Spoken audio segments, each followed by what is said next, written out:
Tonight, it's a battleground blitz with just 2 days to go until Election Day. Both presidential candidates making multiple campaign stops. The final polls show it's too close to call, and the FBI is warning about a new flood of disinformation on social media. Former President Donald Trump in 3 key states while taking aim at the news media, suggesting in a joke that he wouldn't mind someone shooting at reporters, and also saying he should not have left the White House after the 2020 election. One of his biggest supporters, RFK Jr., is now calling for a major change to America's drinking water, one that most health experts strongly oppose. Vice President Kamala Harris focusing squarely on Michigan today after her surprise appearance on Saturday Night Live. A new poll gives her a slight lead in a very red state. What our ABC News poll shows about the race and what to watch for on election night. Our team is following all the latest developments. The late surge of election disinformation. The FBI is now warning about fake videos now flooding social media, where they're coming from, and how they threaten the election. The battle for control of Congress, why the Democrats face an uphill fight, and which races will be the deciding factors. Oklahoma is battered by multiple tornadoes, dozens of homes wiped out overnight. A horrific crash on a Michigan highway, 4 people killed, more than a dozen injured after a tractor trailer barreled into several vehicles. 2 spectacular finishes in the New York Marathon as more than 50,000 take to the city's streets. And America Strong tonight, a true patriot. For decades, she's made sure the voters get to the polls. From ABC News World Headquarters in New York, this is World News Tonight. Good evening, everyone. Thanks so much for joining us on this busy Sunday. I'm Lindsay Davis.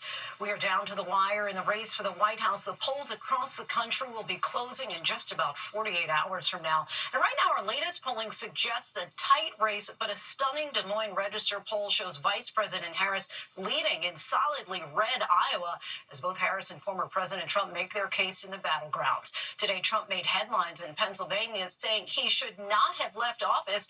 And earlier, the former president suggested he would not mind if someone shot at the reporters covering his rally. Harris campaigning in Michigan today, urging voters to turn the page on hatred and division.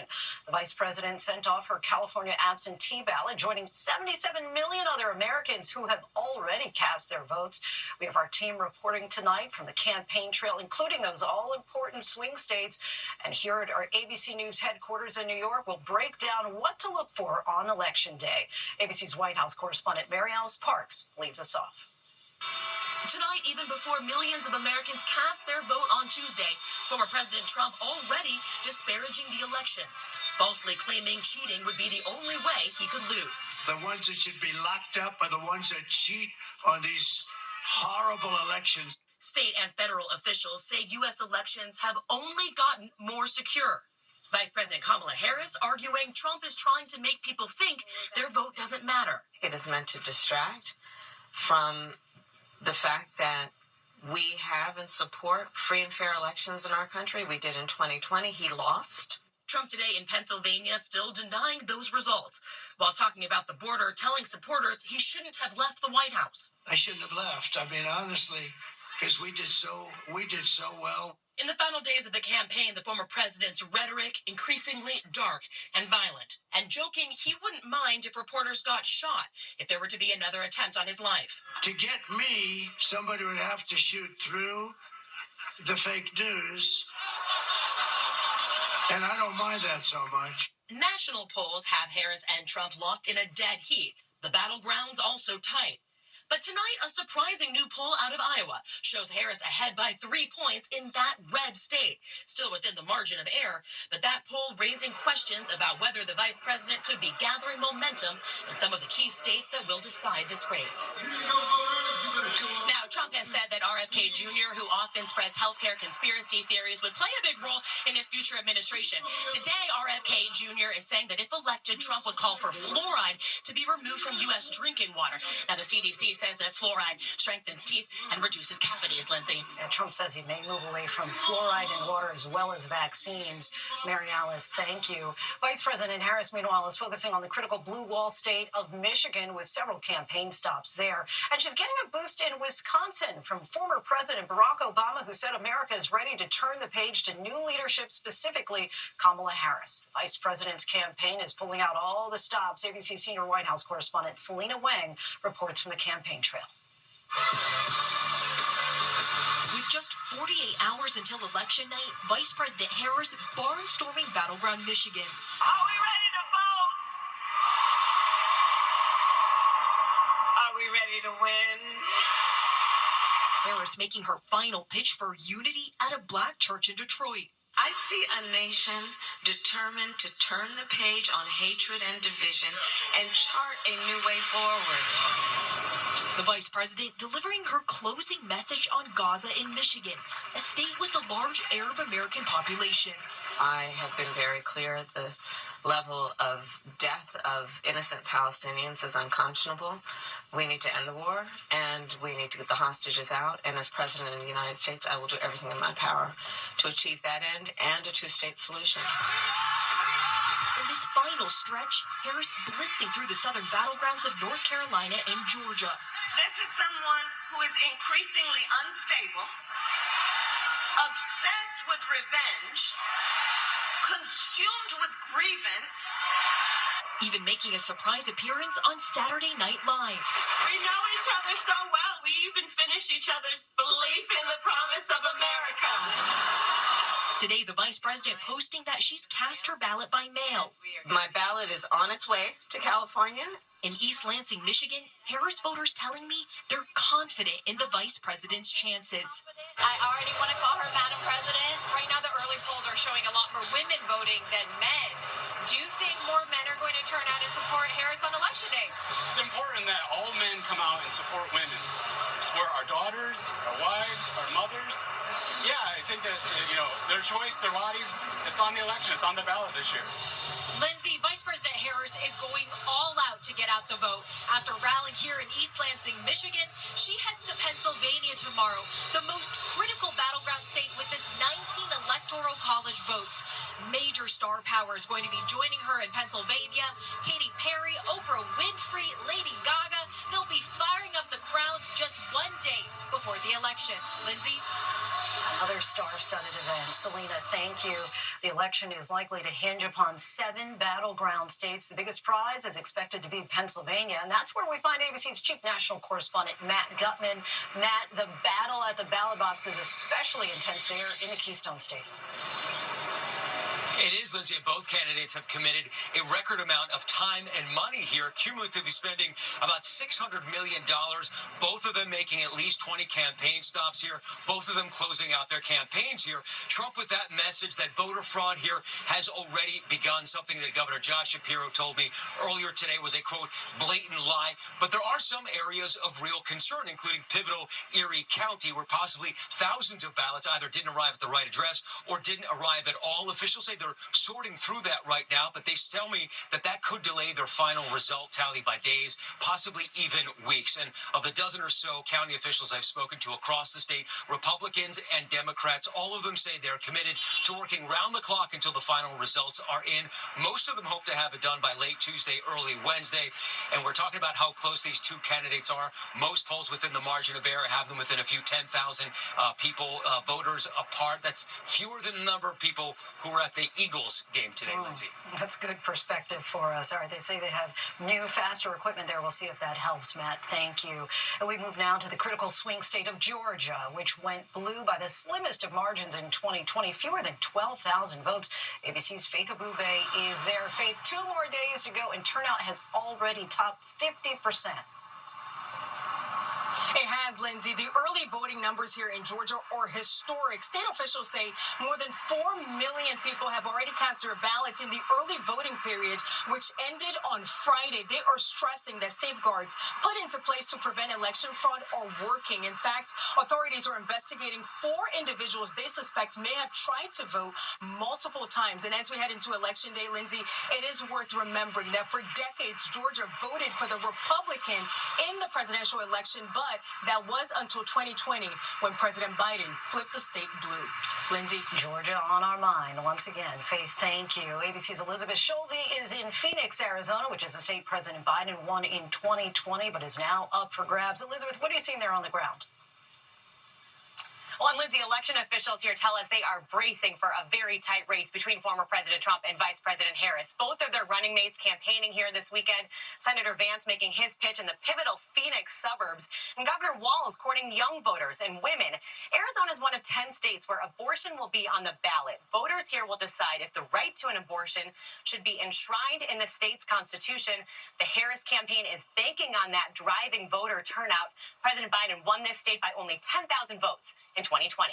Lindsay. All right, expected to be tight once again, Elizabeth. Thank you. Let's bring in ABC News political director and Washington bureau chief, Mr. Rick Klein. Hey, Rick, tell us about the new polling that shows just how tight a race this still is. Yeah, Lindsay, our new national poll with Ipsos has a 3-point edge for Kamala Harris over Donald Trump. That's about where this race has been all along. So it's really hard to read much into that. But if the battleground states are any indication, we have seen a little bit of movement that to me is really intriguing. The New York Times Siena poll, which is a very reputable pollster, they came out with numbers today that had Harris leading in some of the southern states, up narrowly in North Carolina and Georgia, but in a real dead heat in Pennsylvania and Michigan. That would be very tough for her to win without those states. That's a big problem sign for her, and it tells you about how close it is that they essentially flipped where they're most competitive and where they're worried about. And this really threw a monkey wrench into everyone's pre-election analysis, Lindsay. This is a poll of Iowa. Yes, Iowa, that has Kamala Harris leading by 3 points. A Des Moines Register poll, a very reputable pollster. There aren't many people who think that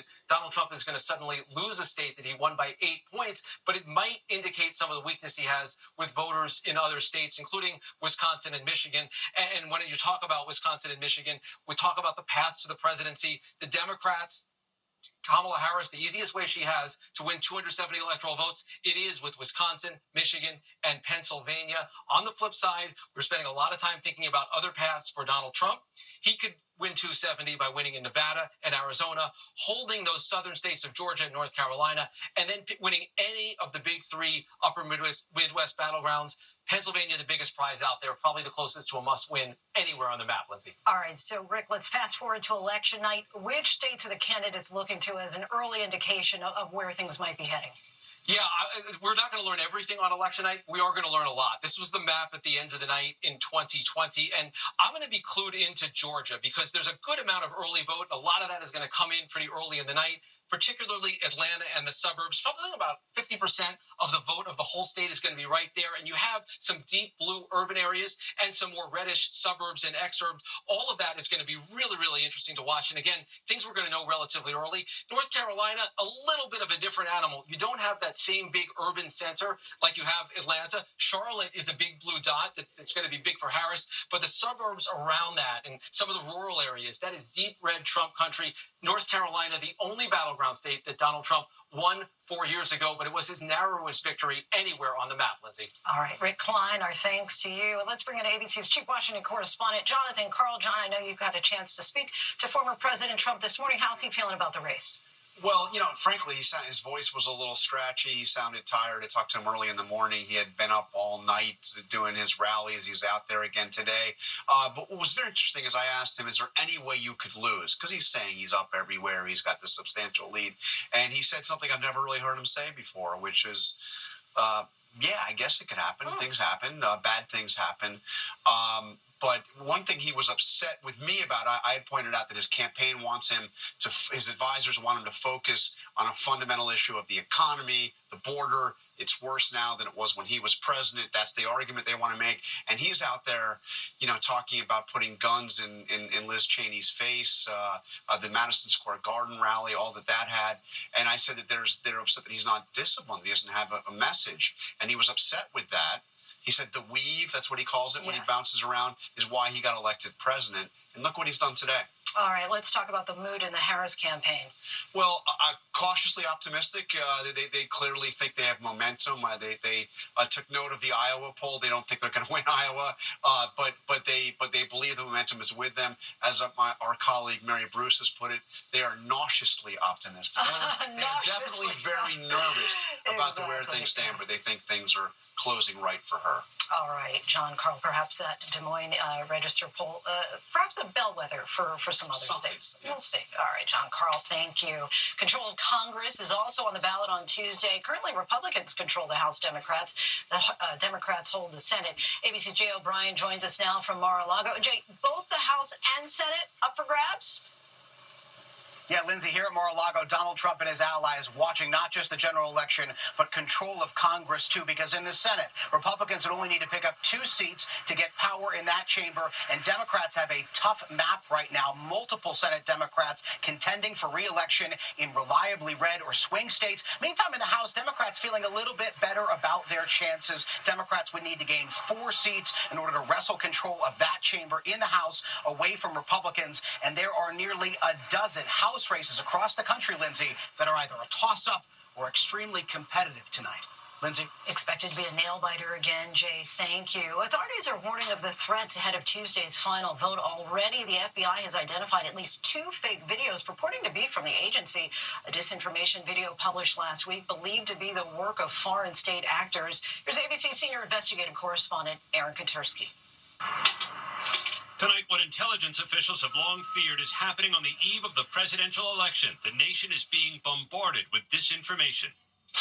The FBI issuing a rare and urgent warning that videos circulating online with an FBI logo and animation are nothing more than the product of Russian internet trolls trying to sow chaos among bitterly divided Americans. They want to undermine American confidence in our elections and trust in democracy, and they want to sow and stoke partisan discord. They want to pit Americans against each other.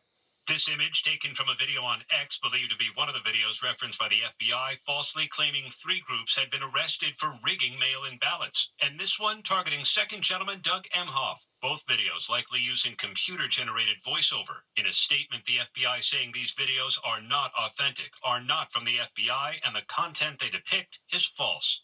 Intelligence officials say false information is often the work of foreign state actors like Iran and China, but most of all, Russia. The FBI saying Russia was behind debunked videos like this one last week, falsely claiming groups were attempting to destroy mail-in ballots.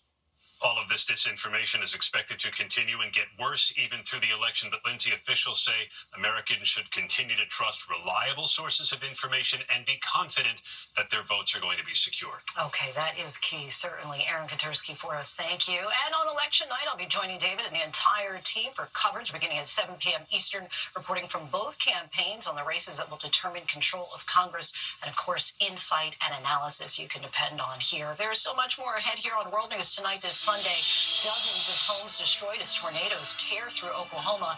And what caused a deadly crash on the Michigan highway when we come back. We will soon be a great nation again. Who will be your next president? Election night. This is where America turns for answers. ABC Election Night Live. Finally tonight, America Strong, a woman who's making sure the voice of every voter is heard. On Election Day, no one's busier than Perman Hardy in Lowndes County, Alabama. For the past 30 years, she has driven across 700 square miles, driving people to vote, many of them farm workers. If you need a ride, Perman Hardy is there with her truck, which has more than 300,000 miles on the odometer. I go out on that phone and pick them up on their lunch break. You got to stop to eat. So why not come go with me and let's go eat on our way to the poll? I'll bring you back. There's a lot of excuses, but I don't take excuses. Perman Hardy, the check engine light apparently on in that truck, but she is still making sure everybody gets out to vote. She is our America Strong. Thanks so much for watching. I'm Lindsay Davis. Davey Mirror back here tomorrow.